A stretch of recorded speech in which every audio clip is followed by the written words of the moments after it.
This young man just sat in court and laughed at the evidence stacked against him.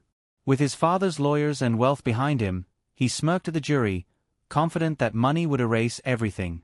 He denied knowing the victim, denied being near the scene, denied even the possibility of guilt.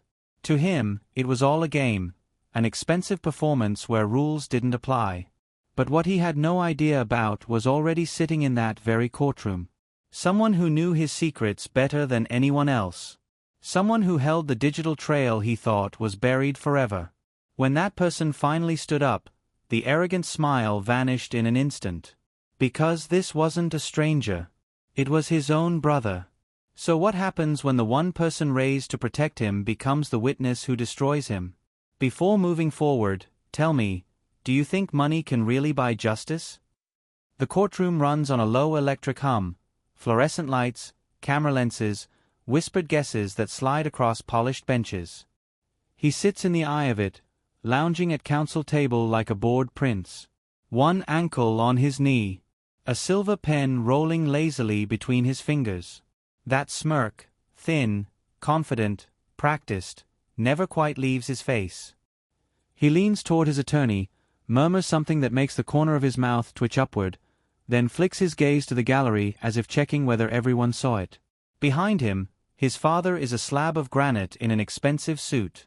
Two associates bracket him like columns. The man's presence is a message. I fund buildings with my last name on them.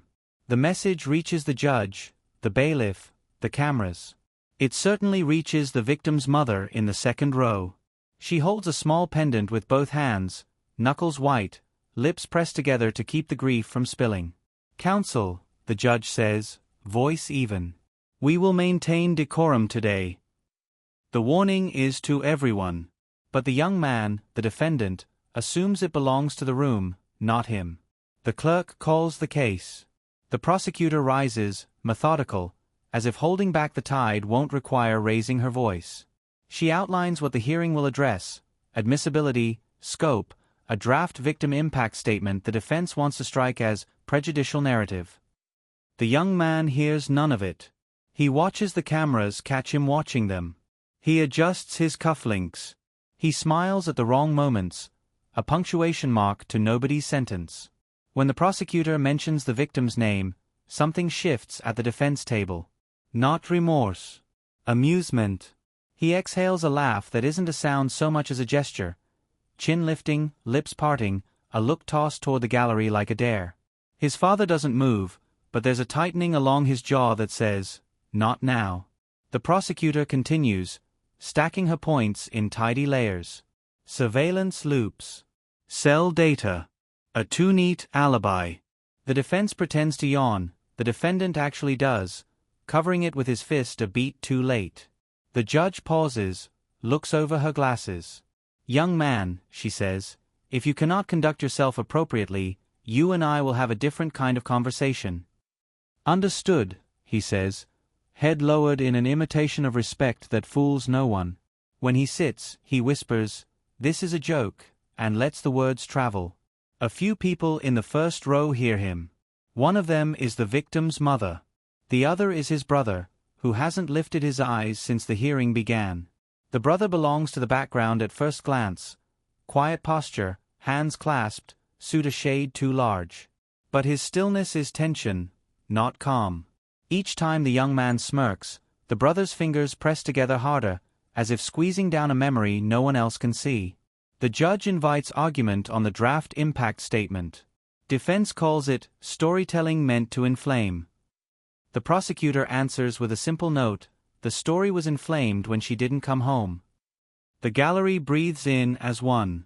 The defendant smirks again, smaller this time. He rolls the pen and looks at the clock.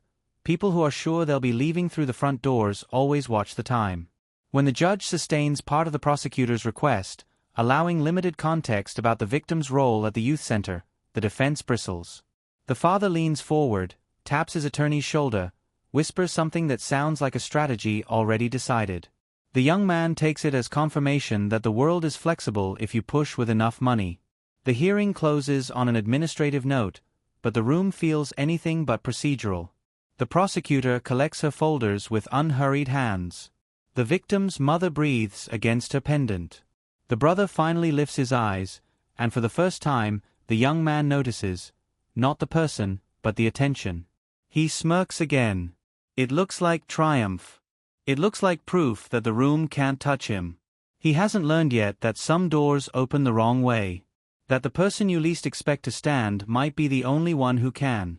As the judge gavels for recess, the camera hangs on his grin, the last thing you see before the title card drops.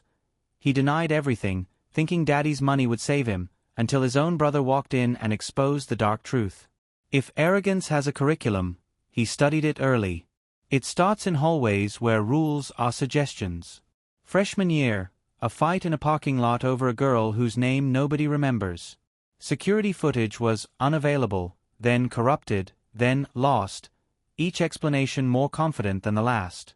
Sophomore year, a joyride that became a collision with a mailbox and then a fence, called a prank in a statement drafted by a family spokesperson. Senior year, an incident whispered about as a misunderstanding with a younger student who stopped coming to school for a month. A donation later, a new scoreboard, and the misunderstanding evaporated in speeches at halftime. At home, problems didn't have consequences. They had invoices. When you grow up like that, guilt becomes a rumor. He learned to weaponize charm, to apologize without meaning it, to talk like outcomes were owed to him. He's spirited, people said. He needs structure. His father provided a different kind. Cover. Coals placed after midnight. A board seat leveraged. A rumor started about the other kid. And always, a lesson impressed quietly into the sun. The world bends. He liked digital games because he could script outcomes there, too. Autoclickers, macros, VPN tunnels that let him be everywhere and nowhere. He said it was harmless, a way to win smarter. He laughed when teachers complained about tampered grades on a shared drive. Too easy, he texted a friend, sending a winking emoji. When a girlfriend balked at deleting a late-night chat, he called it a loyalty check, and framed her unease as drama. He didn't understand why people wouldn't just cooperate. In every story he told himself, he was the clever one pressing buttons while everyone else froze. The brother watched these patterns like a man reading a forecast only he believes. He had the passwords no one asked about and the logs no one understood. He wasn't brave then, only tired. He would fix the router, patch the network, close the vulnerabilities his brother opened for fun. The father didn't thank him. He didn't see him. Gravity belonged to the other son, the one who filled rooms and deployed charm like confetti. And then the youth center entered the story. The father's charitable foundation cut a check. Public, generous, photo-op tidy. A memo followed about privacy-forward camera placement, tech speak that sounded benign. The map attached to the memo created a blind spot no one would notice unless they cared about the exact patch of pavement where a girl would vanish from a lens. If anyone asked, the family would say they supported the community out of principle. If anyone pushed, the father would say he preferred not to have kids filmed constantly. If a camera happened to skip a crucial angle on a crucial night, who could call intent on that? Luck, perhaps. Technical limits. Unfortunate but understandable. He thought that too. He thought the world would keep giving him these cushions. Donations for bad press, technology for bad alibis, a father for everything else. He wore that certainty like cologne. In the courtroom, you could smell it from the second row. Back in the present hearing, he turns to the gallery and mouths it. 4 words shaped slowly, like a signature. This is a joke. The phrase lands like a slap no one returns. His father's eyes fix on the judge. His lawyer taps a pen against a legal pad, counting seconds and options. But the brother hears those words differently. Not as proof of power, but as a confession he will have to live with if he stays silent. Under the table of memory, he has already begun stacking the things he kept. A backup no one authorized, a folder no one knows exists, a truth he didn't collect for this moment but that this moment demands. Privilege promises that tomorrow will look like yesterday if you pay the bill. But tomorrow has a witness now. And he is running out of places to hide inside his father's shadow. The judge announces a brief recess. Counsel tables empty like stages after the lights drop. The young man stretches, checks his reflection in a dark screen, and laughs under his breath. He thinks the camera is done with him for today. He doesn't see the other lens coming, the one held by his brother's shaking hands, its record light steady as a heartbeat. The youth center never tried to be fancy. It smelled like dry markers and floor polish, with posters peeling at the corners and a bulletin board crowded with handwritten goals. She made it feel like a place that could lift you anyway. 3 afternoons a week she was there before the doors opened, restocking crayons, lining up cheap granola bars, sliding fresh notebooks into a plastic bin labeled, "Take one, keep going." When the first kids came in, wide-eyed, loud, too cool to admit they were excited, she met them with a grin that softened edges. "Math monsters," she'd announce, tapping a whiteboard. "Who wants to slay a fraction?" A chorus of groans, then laughter. She stepped between conflict like a shield, gently redirecting jabs into jokes, guiding a hand to a ruler, a finger to a page. Her voice was steady, warm. Even when she was tired, she chose light. She tracked everything on her phone because plans anchored her, EMT prep flashcards bookmarked between playlists, a to-do note that read, "Bring fruit cups Thursday," another that read, "Call Mr. Diaz about lights." Those lights mattered. On the walk home, the park on Cedar went dark near the swing set, and kids cut through there. She led the fundraiser, baked goods and awkward flyers, until the jar rattled with coins and crumpled bills. "We're almost there," she told the volunteer coordinator, sliding a printed estimate across the desk. "Safer paths, safer walks." At home, she taped schedule reminders to the fridge for her mom, doctor's visits, bus routes, a sticky note with a smiley face that said, "I've got dinner tonight." They lived small and close. She stitched the gaps with little kindnesses that looked like nothing and added up to everything. Her mother would kiss her cheek, murmuring, "You don't have to do all this," and she'd say, "I know," meaning, "I want to." The kids adored her. A 6th grader kept a marble she'd given him for focus, rubbing it in his pocket when his temper rose. Another carried a bus card she'd helped load, refusing to let it be bent. "She listens," one of them told the investigator later.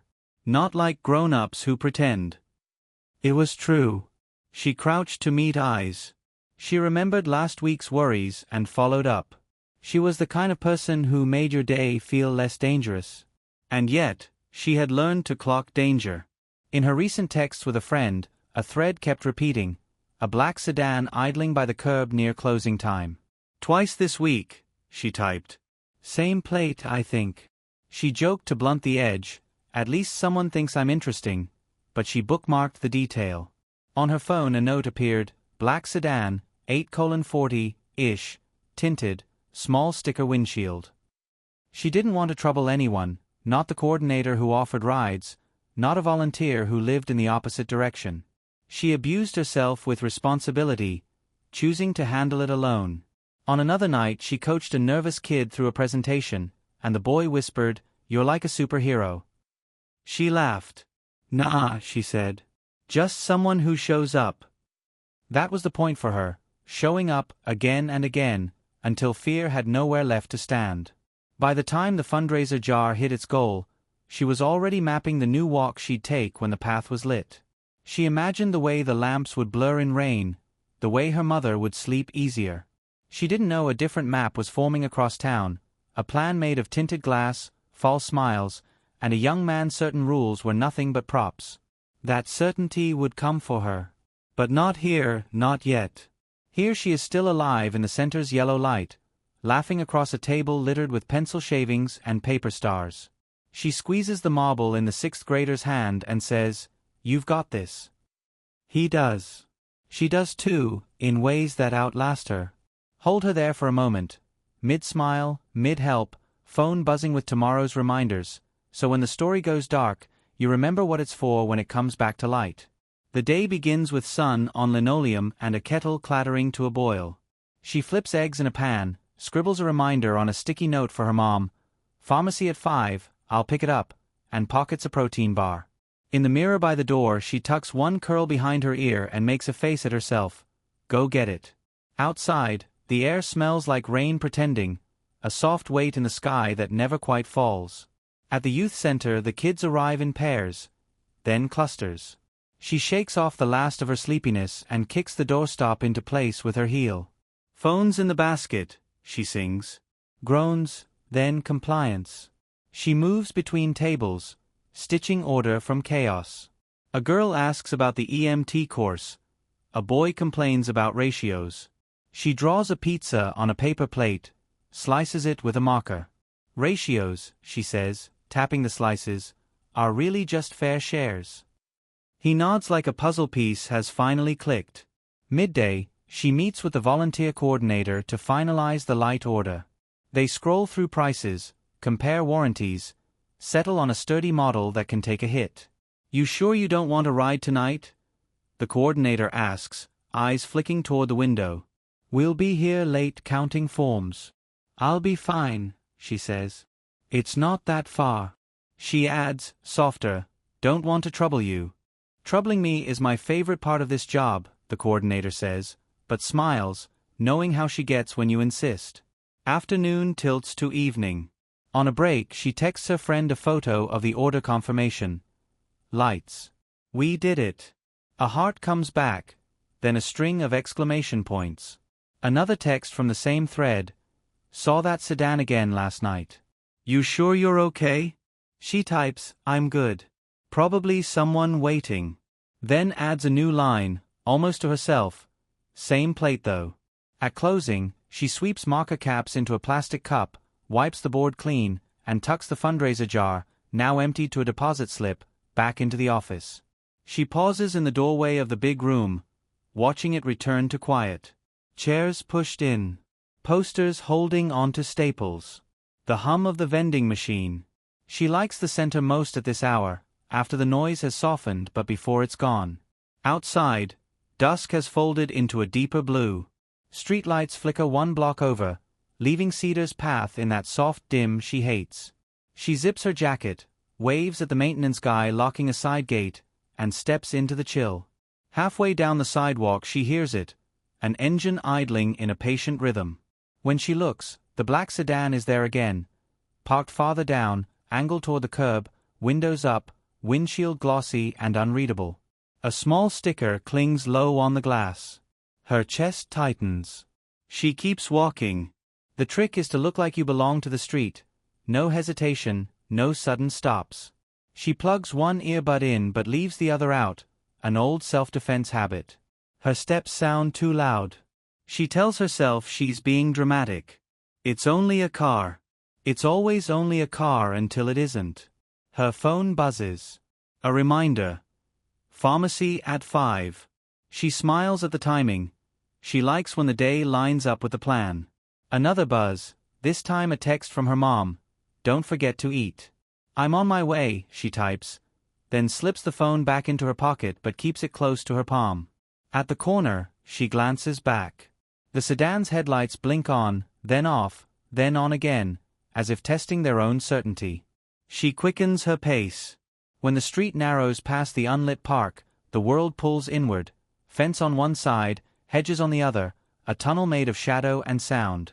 She hears the tire whisper on asphalt behind her. The hair on her arms lifts. "Hey," she says out loud, to nobody, to the air, to herself. "You're fine. Keep moving." She imagines the new lights washed across this path, bright coins laid out every 6 steps. Almost there, she thinks. Almost there. The sedan rolls forward, slow. A door clicks somewhere, maybe not, maybe a branch. She doesn't look back again. She looks ahead, eyes locked on the rectangle of light where the sidewalk breaks into the next block. The jacket zipper knocks against her knuckles in a nervous metronome. At the edge of the darkness, the world seems to hold its breath. Headlights flare once more, sharper now, cutting the shape of her shadow against the fence. Then the scene stutters, like a camera dropping a frame it can't recover. Whatever happens next happens fast, and out of view. Her phone will later be found with mud drying in its ports and a note frozen on screen. Black sedan, 8:40-ish, tinted, small sticker windshield. For now, we only have the last image she saw, the light from the next block, close enough to almost touch. Hold the frame there, one beat longer than is comfortable. Then cut to black. Morning arrives like a question nobody wants to answer. The youth center's front door is still locked at 8, and that never happens. A 6th grader with a backpack too big for his shoulders stands on the steps, kicking the rail in a nervous rhythm. He tells the volunteer coordinator, "She said she'd help me with decimals today." The coordinator smiles automatically, then checks her messages, then checks again. Nothing. Calls begin, first to her phone, straight to voicemail, then to her mother, a hopeful ring, then a trembling, "She left on time last night," then to the nearby pharmacy where she was supposed to stop. The pharmacist says gently, "She didn't pick up." A chill moves through the center's small rooms. Someone props the door and starts the coffee anyway. People do what they can when they don't yet know what they're facing. By noon, a few parents and volunteers are combing the usual route. Cedar, the unlit park path, the block where the lights should have been by now. Near the fence, a glint, her phone face down in damp soil, a thin coat of mud stiffening around the edges. A second later, a hair tie caught in a tuft of hedge. 30 feet farther, a note card from the EMT prep deck, edges splayed like a fallen feather. The volunteer coordinator clamps a hand to her mouth. "Don't touch anything," she says, voice breaking. "Call it in." Blue lights wash the street. Crime scene tape unfurls and flutters against the chain link like a warning banner. The investigator arrives with measured steps and a clean notebook. The first questions are simple and brutal. When did she leave? Which way did she walk? Who last saw her? Answers spill out in pieces and overlaps, like a broken plate being gathered up.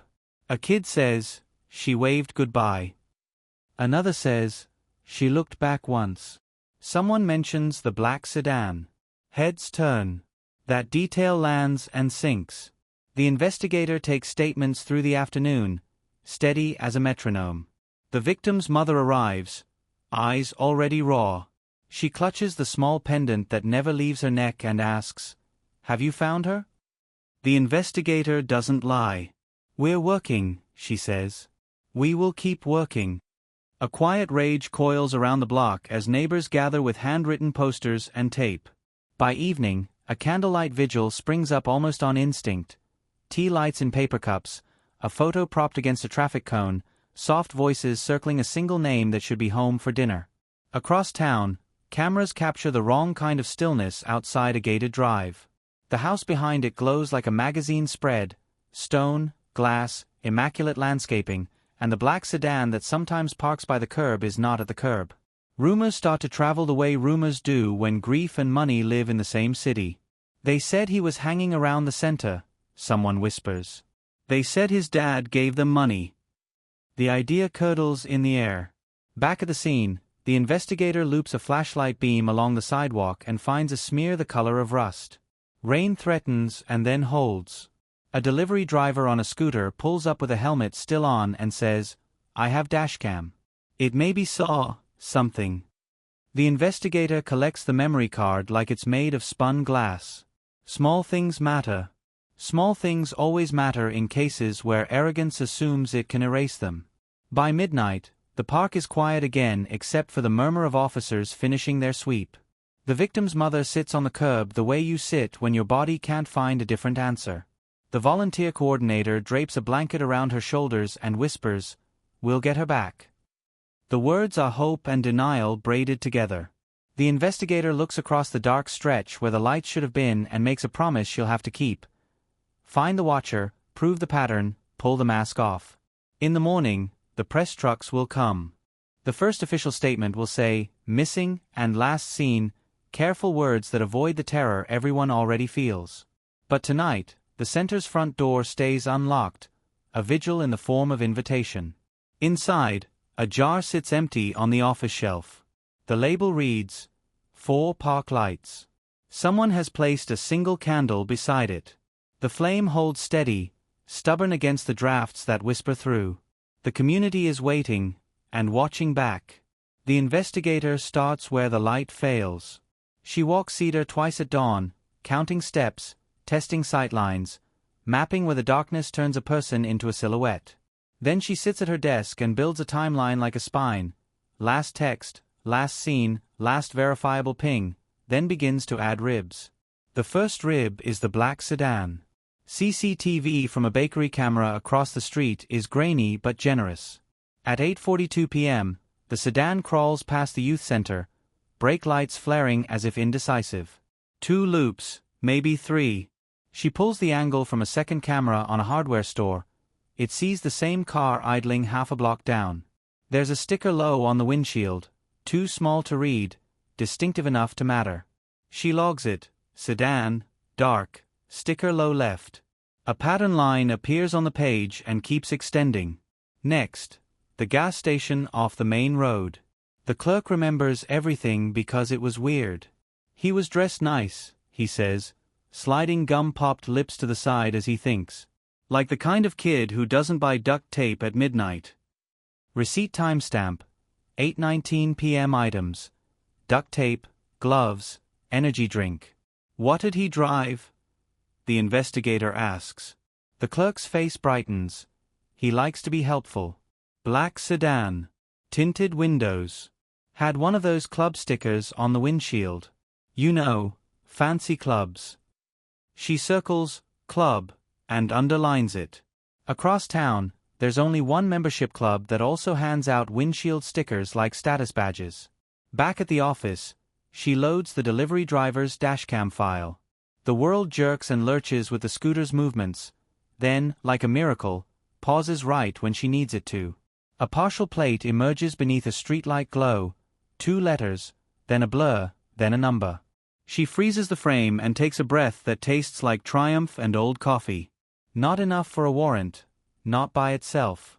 Enough to triangulate with other small truths. Cell tower data comes in sluggish, but it comes. An unknown number pinged near the youth center for 4 nights running, active only between 8 and 10 p.m., then quiet all day. A tower dump crosscheck shows the same device surfacing in a gated community miles away, one with exactly the right kind of mansions and exactly the wrong kind of secrets. She runs the unknown number against disposable phone purchases in a 3-mile radius and gets a hit that's almost smug. Cash sale, corner kiosk, camera pointed at the lottery posters instead of the counter. Of course. She puts the pieces on a whiteboard. Sedan, club sticker, gas station at 8:19, youth center loops at 8:42, burner pings, gated community. The line to the suspect is faint in places, but it's there, like a path drawn in disappearing ink, returning under heat. She knows who owns a black sedan with a club sticker and a reason to think consequences are for other people. She also knows what happens when you push on the homes behind gates. The first call from upstairs arrives before she makes her second coffee. We've received outreach, her captain says carefully. Be smart. It's not a warning so much as a weather report. Heavy influence expected. Carry an umbrella you can afford to lose. She is polite. She is stubborn. She asks the club for exit logs. The first set arrives with a neat 9 p.m. timestamp beside the suspect's name. It's too neat. She requests the raw data stream and the valet rotation. That's where she finds it, a valet with a good memory and a sense of right and wrong. He left at 8:10, the valet says. I only remember because he cut in front of a family and I thought, must be nice to never wait. Later that night, my manager called about the logs. The investigator doesn't smile, not even internally. She just writes it down. Logs can be altered. Humans who are tired of being stepped on will tell the truth. By evening, she has enough to push for a quiet interview. The suspect arrives with his laughter already loaded. He lounges in the chair, eyes flicking to the recorder, to the mirror, to the clock. I didn't even know her, he says, as if reciting a line from a play where he's already seen the ending. I was at home. Gaming. She asks a single soft question, what were you playing? He falters for a fraction of a second, then recovers, serving up a title that doesn't match the update schedule she has open in a window on her laptop. It's small, that hitch. It's also the sound of a hairline crack forming in a mask. When he leaves with a smirk and a lawyer-shaped shadow, the investigator stares at the whiteboard until the lines blur. The father's name is not on the board, but his presence is everywhere. On the club's board, in the foundation that generously funded the youth center cameras, in the phone calls her captain will receive before dinner. She pins a fresh note anyway. Pushback is the tell. The day ends where it began. On Cedar, at the stretch of sidewalk the victim tried to cross. The investigator stands in the dark and measures steps, angles, time. Then she makes herself a promise on that empty path, the kind that tastes like iron and won't go away. Keep going. Keep tightening. Make them answer under light. They bring him in just before lunch because arrogance hates waiting rooms. The interview suite is plain. Gray walls, a table with a wobble, 2 chairs that squeak when you shift. He walks in like it's a hotel lobby. Crisp shirt, clean jawline, a smile already rehearsed.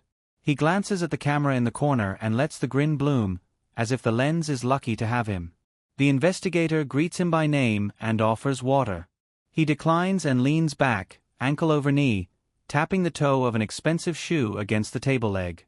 So, he says, widening his hands, what is this, formalities? He doesn't ask for a lawyer yet.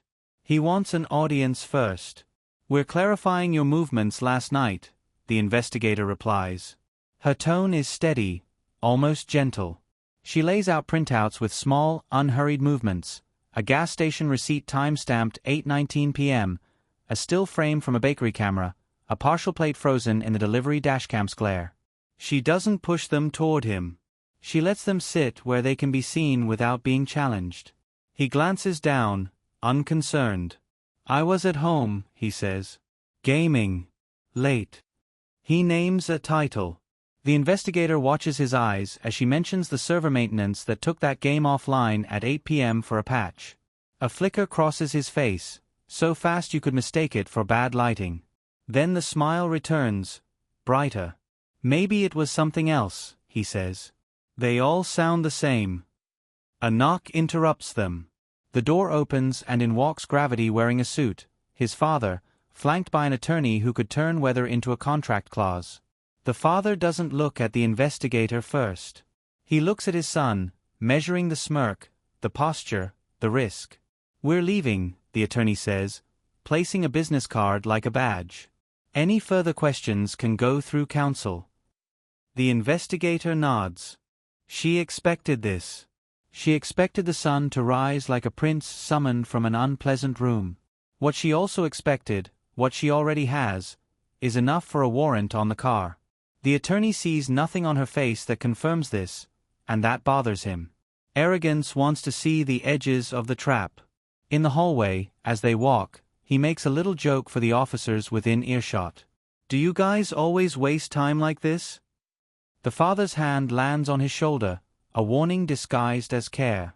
Not now, it says. But the son loves an audience. He loves the feeling that rules are props and he's the director. Outside, cameras have gathered. Microphones lift like sunflowers. Is it true you were near the youth center? Someone calls. He stops and turns, teeth flashing. I didn't even know her, he says. This is ridiculous. The attorney steps between him and the questions, steering him toward a waiting car. The father moves with the rigid calm of a man who has solved every problem with money and influence and believes this one will be no different. Back at the station, the investigator files the paperwork, prints the warrant, and drives to a pristine garage where the black sedan sleeps on a slab of polished concrete. The club windshield sticker shines under recessed lighting. A tech photographs the wheel wells, the trunk lining, the floor mats. Fibers. Grit. The small cruelties of physics and friction. Money is good at moving outcomes. It's terrible at scrubbing reality down to nothing. When the arraignment comes, he arrives in a jacket that fits like a promise and a smirk sharpened for camera glass. The judge reads the charges. He yawns. Tiny, theatrical, a dare wrapped in boredom. The prosecutor asks for strict conditions. The defense calls the request hysterical.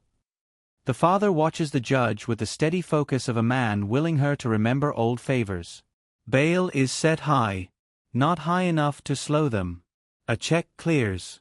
A door opens. He steps through it and smiles wider, as if the system just confirmed what he's always believed. Doors are suggestions when you own the building. On the steps, the victim's mother folds into herself, a sound leaving her that isn't a word. The brother, in the second row earlier, keeps his eyes on the floor, hands gripping the rail until his knuckles pale.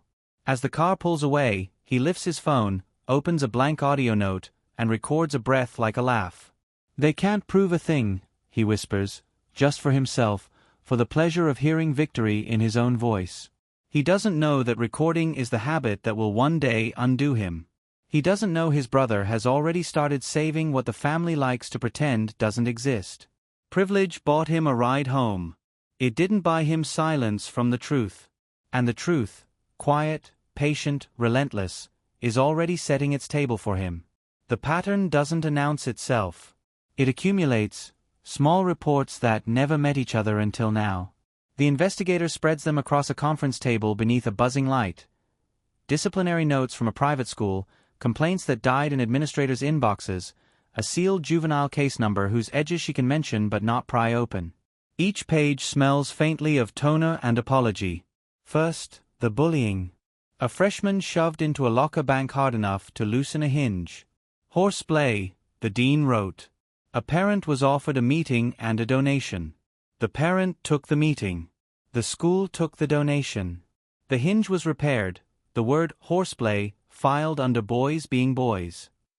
Then the joyride that ended with a neighbor's fence and a dog that wouldn't stop shaking. Senior prank, someone called it to the local paper. The paper printed a photo of a new scoreboard the following week with a quote from a benefactor who preferred anonymity. In the hallway of the club, the father shook hands and said, "Kids make mistakes."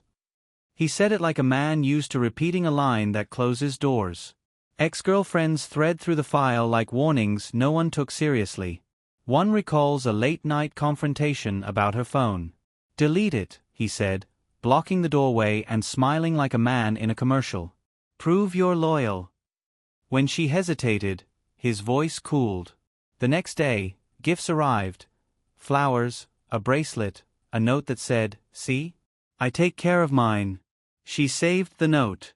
She didn't know why, only that something in her stomach told her to. At the youth center, kids begin to describe a wealthy boy who waited outside sometimes, leaning against a car and pretending not to watch. "He told me I shouldn't hang around certain people," one teen says, cheeks hot with shame. "He said he could get my bus card paid for if I did what he said." Another remembers a laugh that sounded like disbelief whenever anyone said no. Control didn't always look like shouting. Sometimes it looked like offers and a smile that attached strings you didn't see until you were tangled. The sealed juvenile incident comes to the edge of the table like a shadow. A hit-and-run whispered about in the parking lot of a small hospital. A witness intimidated into forgetting what they saw. The record itself unavailable, the details floating just close enough for a judge to allow "pattern" as a word in carefully limited ways. The defense files a motion to keep the past where the father buried it. The prosecutor files a memo citing relevance. The judge reads both and splits the narrow difference. Limited references permitted. It's not a door. It's a crack. The investigator knows how much light can pour through a crack. Digital patterns braid through the personal ones. At home, the router logs show VPN activity at odd hours and a macro script called "away game" that simulates keystrokes in a perfect rhythm even when no one is touching a keyboard. The kind of script you use to look present while you're gone. The kind of tunnel you open when you want to be everywhere and nowhere at once. The investigator imagines him smirking at the cleverness, at the way he believes he's built a life that keeps him untouchable. She writes 2 words on a sticky note and slaps it to the monitor. Automation alibi. The club logs arrive twice. Version 1 says 9 p.m. exit. Version 2, raw, messy, real, says 8:10 p.m., corroborated by a valet with a spine and a memory. He cut in front of a family, the valet remembers. "I thought, must be nice." The manager's late-night call about the logs is the kind of detail juries understand. It's not code. It's pressure. It's a finger leaned on a timeline so hard it bends. When the prosecutor meets with the investigator, they don't need to speak in long sentences. "This isn't a one-off," the investigator says. "This is his method." The prosecutor nods, tapping the page that lists the Father's Foundation's privacy-forward camera placements at the youth center. "That blind spot. It's not an accident," she says. They don't say the rest aloud. The machine that protected him built the darkness he used. The defense will call it character assassination. They'll say the past is irrelevant, that boys make mistakes, that anyone can have a bad month. The prosecutor will lay the pieces like stepping stones. Intimidation, control, manipulation of systems, mockery of consequences.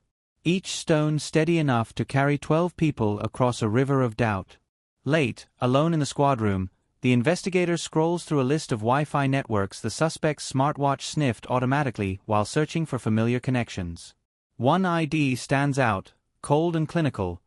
Youthctr guest. The timestamp sits like a fingerprint on a window. She exhales, slow. The past isn't dead. It's embedded in pings and patterns and the arrogance that leaves trails. Tomorrow they'll move to admit more of it. Tomorrow the defense will fight to keep it buried. And tomorrow, a quiet man who grew up in the same house will decide he's done living under the weight of someone else's smile. The pattern is almost complete. The piece that breaks it is already walking toward the stand. The war room isn't glamorous. It's a windowless space with a humming AC vent, a table nicked by years of elbows, and a whiteboard colonized by timelines. The prosecutor likes it that way. No distractions, only facts. She pins the story together with quiet hands. CCTV loops, dashcam stills, the gas station receipt, the valet's testimony, the black sedan sticker that keeps winking from every angle like a tell. On the center of the table sits the spine of her case, a folder labeled Network. Inside, screenshots of router admin panels, time-stamped VPN sessions, a macro script named Away Game that dutifully pressed keys at precise intervals while its owner was somewhere else entirely. You don't need to be a hacker to fool your friends, she says to the investigator, tapping the printout. Just lazy enough to think this is clever. They trace the digital trail the same way you trace footprints in wet sand. At 8:21 p.m., the tunnel connects. At 8:24, the macro begins its metronome. At 8:42, the sedan loops the youth center. The alibi taps along on its own, a puppet show in code. It is arrogance rendered into keystrokes, confidence that presence can be faked, that the system will take a checkbox for a heartbeat. The prosecutor underlines 3 blocks on the timeline and whispers, almost to herself, this is the hinge. On the wall, a second board grows crowded with names. Defense witnesses, rumor spreaders, people who will swear they saw what they didn't or didn't see what they did. The defense team has already started its smear playbook. Social media screenshots out of context, whispers about the victim's double life, a spreadsheet titled Behavioral Inconsistencies that turns kindness into suspicion and independence into recklessness.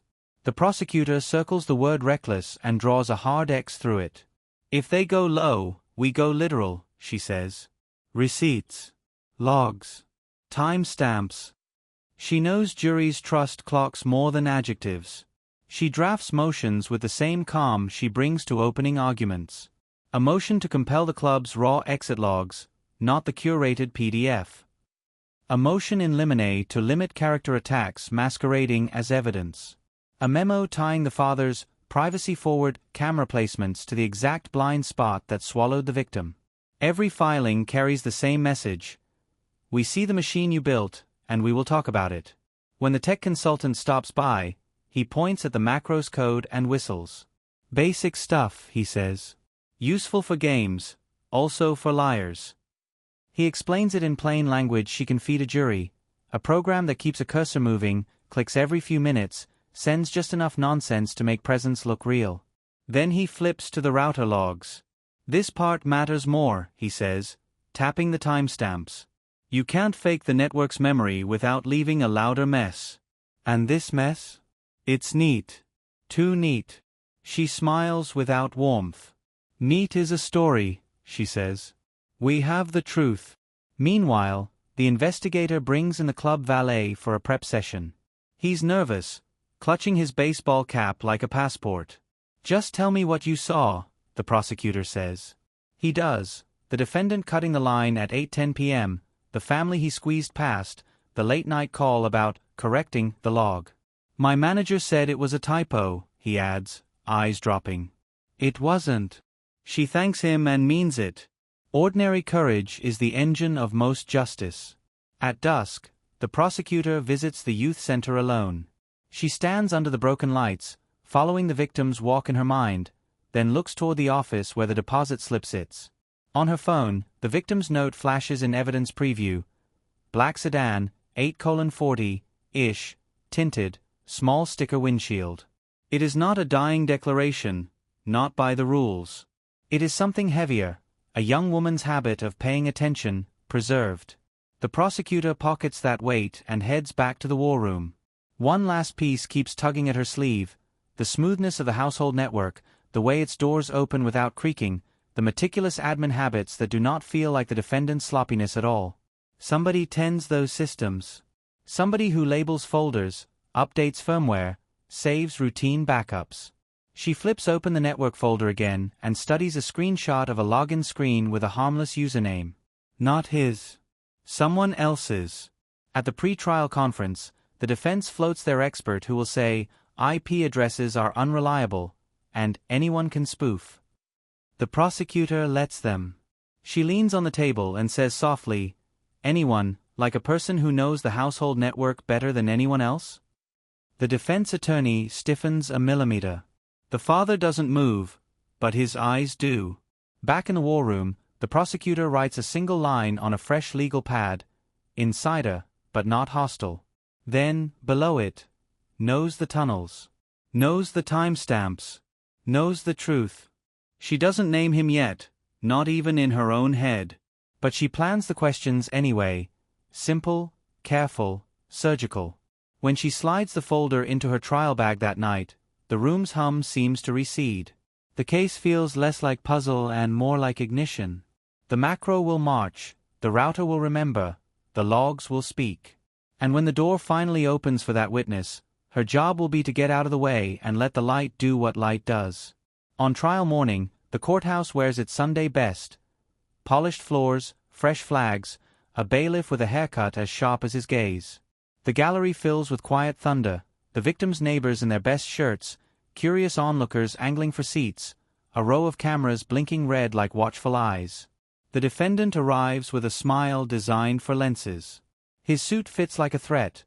I belong where the wood is carved and the portraits stare. He glances at the jury box as if he's shopping. The prosecutor doesn't look at him. She looks at her notes, at the timeline, at the faces of 12 people who will decide whether a smirk can survive the weight of proof. When the judge calls for openings, the defense rises first. A tragic misunderstanding, the attorney intones, voice smooth as a press release. A boy maligned by rumor.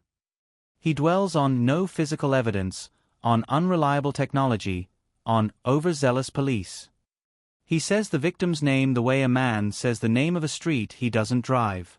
Then the prosecutor stands, and the room cools. No theatrics. No heat. This case is about control, she says. About a young man who believed his father's money made him immune to rules the rest of us live by. She gestures to the first board, the CCTV still from the bakery, the dashcam partial plate, the gas station receipt. You will see his car here, she says, tapping the image. You will see his purchase here. Tap. And you will hear how his alibi clicked along all on its own, even when he wasn't there to touch a single key. Tap. She promises to show them the tunnels he built, the blind spot he used, the pattern he repeated. This is not a misunderstanding, she finishes. This is a method. Evidence begins like rain. Single drops that become weather. The club's raw exit logs appear on a screen, time-stamped 8:10 p.m., a quiet betrayal of the polished version the defense preferred. The valet, hat clutched, tells the jury what he saw and what he was asked to forget. I thought, he admits, voice rough with embarrassment, must be nice to never wait. A murmur ripples along the back row. Everyone has met someone like that. Jurors tuck the feeling into their pockets. Next, the delivery driver's dashcam plays. The image is jittery until it isn't, then it freezes on a blur that becomes the partial plate, the club sticker, the silhouette of a driver who thinks windows are invisibility cloaks. The jurors lean forward without meaning to. The prosecutor doesn't narrate. She lets the silence do it. Then comes the network. A tech witness explains VPN in human language, A tunnel that lets you pretend you're home when you're not. He explains the macro, a robot hand pressing keys so the system thinks someone's there. He points to timestamps that line up like fence posts, 8:21, 8:24, 8:42. He wanted the appearance of presence, the witness says. What he left was the reality of absence. The jurors write, or they stare, or they don't move at all. The words settle. The defense cross-examines with practiced scoffs. IP addresses are unreliable, their expert says, shrugging. Anyone can spoof. The prosecutor waits, then asks one question on recross. Anyone, like a person with admin access to the household network? The expert hesitates, then concedes the obvious. A few jurors glance, almost involuntarily, toward the defendant's row, past him, to the man behind him, and to the quiet 1-2 seats over who hasn't looked up all morning.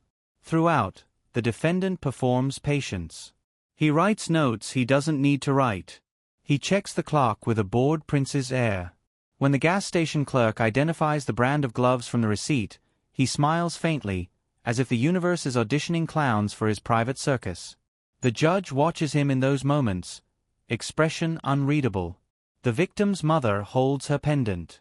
The brother traces a pattern on his knee with his thumb, over and over, like a code he can't stop repeating.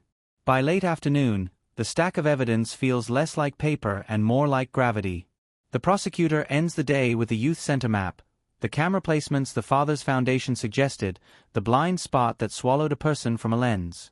Privacy, the defense says dryly. Convenience, the prosecutor answers. She doesn't argue the ethics. She shows the overlap between suggestion and disappearance. The jury can do the rest. Court adjourns. The room exhales. As people stand, the defendant catches the prosecutor's eye and mouths two words the cameras won't catch. Try harder. It's not loud. It doesn't need to be. Arrogance rarely is. But the door will open tomorrow. The question she has been waiting to ask will have a name attached to it. And the person who knows the tunnels by heart, the one who has lived in the shadow of this smirk his whole life, will finally be asked to step into the light. The second afternoon of trial feels like a held breath. Heat clings to the gallery. The AC hums and loses. The defendant lounges at counsel table as if he's paid for the furniture, pen rolling, cufflinks catching light, chin tilted just enough to look above it all. The victim's mother sits 2 rows back, fingers closed around her pendant until the chain leaves a mark on her skin. The prosecutor calls a routine witness to finish a short point about timestamps. It should take 5 minutes. The defense objects on nothing. They just want to stand and be seen. When the redirect ends, the judge nods toward counsel for the last housekeeping question. Paper rustles. A bailiff shifts. That's when he does it. A laugh, low, careless, designed to carry. Not a burst. A leak. The kind of sound someone makes in a movie when the villain wants you to know he's bored. Heads turn like a field of grass caught by a sudden wind. The judge's eyes lift over her glasses. Mister, she says, using his surname like a lever. Stand. He rises, smiling, as if this is theater and he knows his mark. You will not disrupt these proceedings, the judge says, evenly. You will not communicate with the gallery. You will not. They can't prove a thing, he says, soft enough to pretend it wasn't for the room, loud enough that the room hears anyway. The bailiff takes a half step forward. The defense attorney grabs his sleeve beneath the table. The father stares at the seal above the bench, jaw set, calculating which call fixes this tone, which favor trims this moment from memory. In the second row, the brother's hands knot together so tight the knuckles drain white. He doesn't look up. He doesn't need to. He's heard that laugh his whole life. For a beat, everything stills. Then the judge's gavel cracks the wood like a warning shot. One more sound from you, and you will find yourself contemplating this case from the holding cell, she says, voice cool. The defendant dips his head, not in apology, but in performance, and sits. The smirk returns, smaller now, like a pilot light that won't go out. The prosecutor doesn't rise to the bait. She lets the gavel echo die and turns to the jury with a calm that reads as confidence. Your Honor, she says, The state is ready to proceed. She flips to a fresh tab in her binder, breathes once, and nods to the clerk. The people call, she begins, and the defense rockets up. Objection, the attorney says, too quickly. We were not informed of. You were, the prosecutor replies, eyes never leaving the judge. On Friday. In our amended witness list and in our motion supplement. The clerk looks down, confirms, and slides the page across. The judge reads, lifts her gaze, and gives a little, almost imperceptible, nod. In that case, the prosecutor says, voice steady enough to carry without strain, the people call the defendant's brother. The sound in the room is not sound at all. It's the absence of it. Cameras tilt as one. The defendant's head snaps a fraction, slow at first, then fast, like a man who didn't hear a train until he felt the tracks vibrate. The father finally moves, a small forward lean, palm opening under the table as if to catch something already falling. The back door clicks. He enters like a man who would rather be anywhere else. Suit a little loose. Tie slightly off. Face pale the way a person gets when sleep is a rumor. He walks the aisle with the careful steps of someone crossing a frozen pond, every inch a decision. He doesn't look left or right. When he reaches the well, the bailiff meets his eye. Are you sure? And he nods. Raise your right hand, the clerk says, and he does, voice thin but true as he swears. When he sits, he doesn't touch the microphone yet. He stares at it, at his hands, at the ring mark on his finger where a habit used to be. The prosecutor lets the silence hold. She knows the jury needs to feel the weight before she asks it to lift. Please state your name for the record, she says. He does. The syllables tremble at the edges and then steady. The prosecutor thanks him like those two words were miles. You're the defendant's brother? She asks, gently. Yes. You lived in the same house during the time in question? Yes. He swallows. His eyes find his lap again. The defendant watches with a smile that doesn't reach his eyes, tapping his pen in a rhythm the brother knows too well. Do you manage the household network? The prosecutor asks. The Wi-Fi, the router, the devices? He nods. I take care of it. A small, factual sentence, but it lands with force. Admin access, keys to the castle, the person who knows which tunnels were built and when. The defense objects on scope. Overruled. The judge's tone has sand in it now. Have you observed any programs on the defendant's devices that automate activity? The prosecutor continues. The brother's gaze flickers, then lifts, finally meeting hers. Yes. Do you recognize the name Away Game? Yes.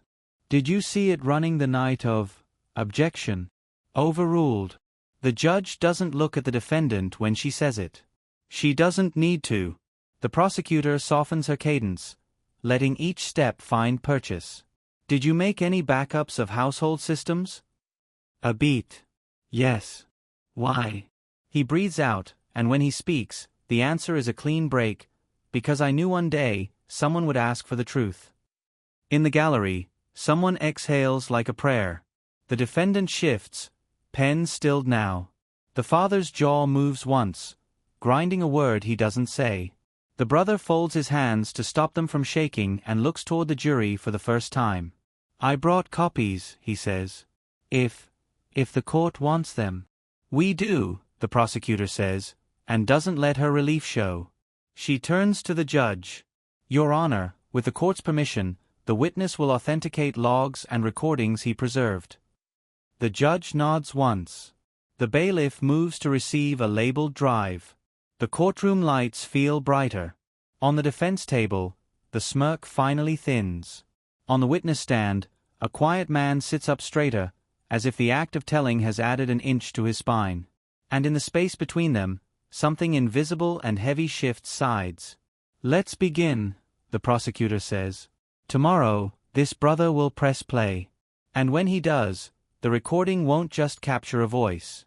It will capture a mask coming off in real time. Morning breaks hard and bright, the kind of light that leaves nowhere to hide. The courtroom is already full when the brother returns to the stand, a slim figure in a suit that looks borrowed from a cleaner life. He sits, breathes, and sets a small, labeled flash drive on the ledge like an offering. The prosecutor moves without hurry, voice steady as a metronome. "Sir, yesterday you authenticated household network backups," she says. "Today we'll review what they contain." He nods once. The screen wakes. First, the router logs. Rows of timestamps bloom. 8:21 p.m. tunnel open. 8:24 macro engage. Heartbeat pings every few minutes after. The prosecutor stands to the side so the jury can see the march of numbers. "This is the appearance of presence," she says. "A program pretending to be a person." The brother explains in plain language, no jargon, no swagger, how the automation was installed months earlier at his siblings' request, for games, for pranks, but how it became a cover. He says it softly, ashamed of a past he's come to fix. The defense objects. The judge overrules. The jurors copy down times like they're learning a new alphabet. The defendant's pen keeps time against the table. Tap, tap, tap, until it doesn't. Second, the smartwatch telemetry. Steps counted when the macro said nobody was moving. Heart rate spikes that do not care about alibis. A proximity log that shows familiar networks the device sniffed automatically, including one SSID the jury has already met. YOUTHCTR guest at 8:41 p.m. The brother's voice doesn't waver now.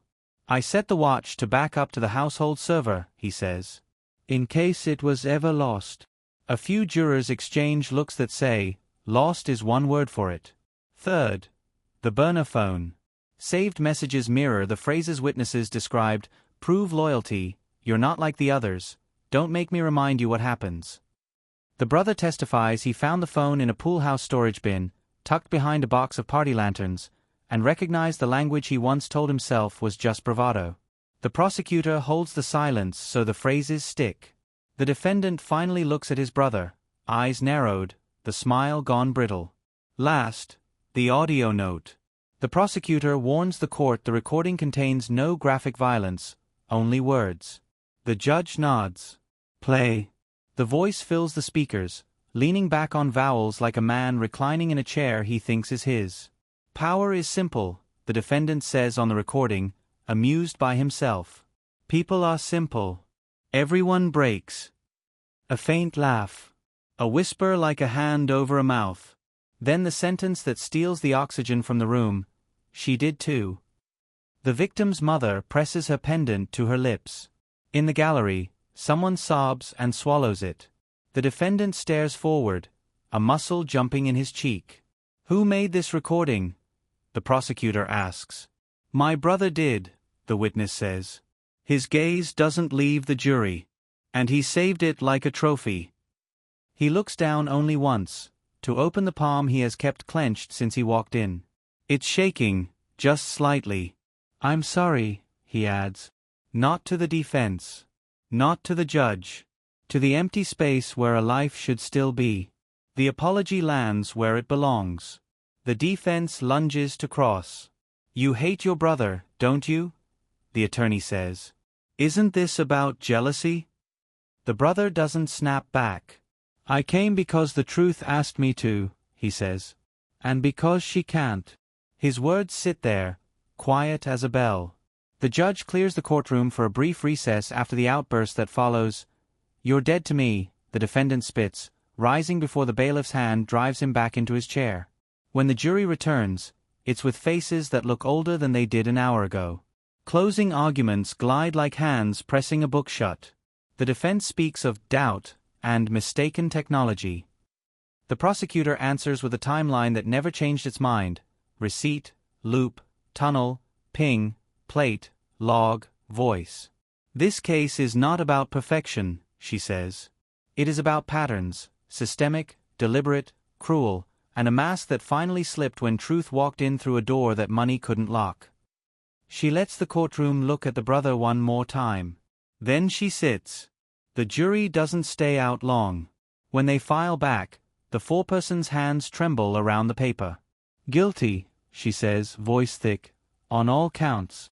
The defendant sags for the first time, not from grief but from the shock of a world that finally didn't bend.